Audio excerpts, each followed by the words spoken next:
We've all been there, trapped in a loop of thoughts at 2 in the morning, replaying mistakes and chasing the what-ifs.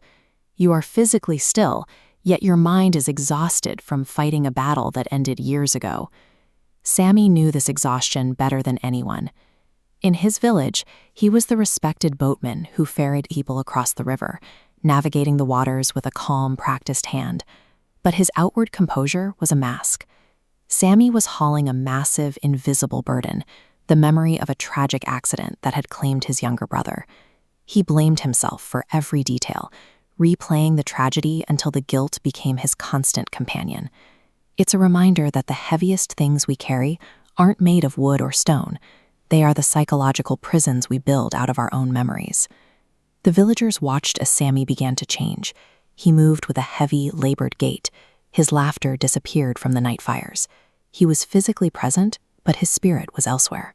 This happens because of how our cognitive bandwidth works. When we are stuck in trauma, the brain allocates nearly all its resources to processing the past. This block expands, leaving almost no room to experience the present.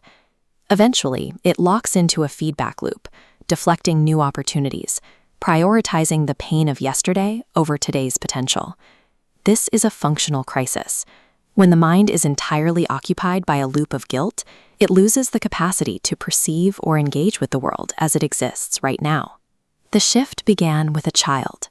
Amina, a curious girl from the village, walked up to Sammy's boat one morning and asked, "Uncle Sammy, if you carry yesterday, how will you see today?" Her question lingered. That evening, Sammy sat by the riverbank and watched the water move toward the sea. He noticed that the river never stopped to argue with the bank or look back at the bends it had already passed. The water encountered jagged rocks and fallen trees, but it didn't absorb them. It simply flowed around the obstacles and kept moving forward, leaving the obstruction exactly where it found it. Sammy looked at his own boat and finally saw the problem. He had been treating his brother's death like a heavy stone, picking it up and trying to row with it every single day. He realized the past was meant to be the landscape he moved through, not the cargo he was required to haul. To reclaim our lives, we have to learn to replicate the river's flow in our own minds.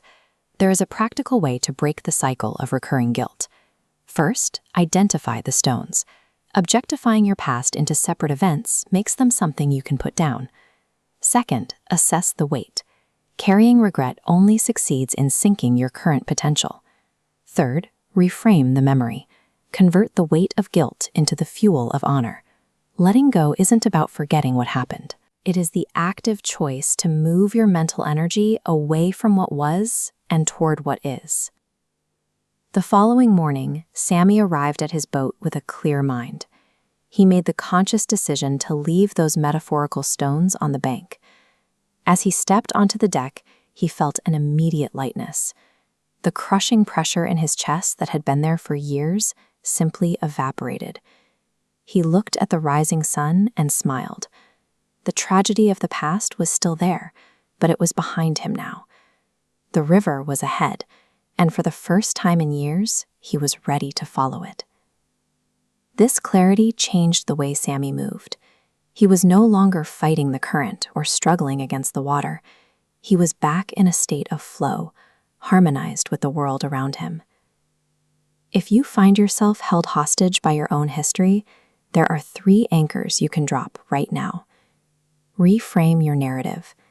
Yesterday was an educational lesson, not a life sentence. It gave you data. It doesn't have to give you a cage. Prioritize present action. The most profound way to honor a loss or a mistake is to ensure that today is lived with purpose and intention. Practice the conscious drop. Letting go is a daily habit. Every morning, you have to decide which anchors you are going to leave behind so you can move forward. Today is a gift, but you can only unwrap it if your hands are free. Life is too precious to be held hostage by yesterday. It's time to let the river carry you home.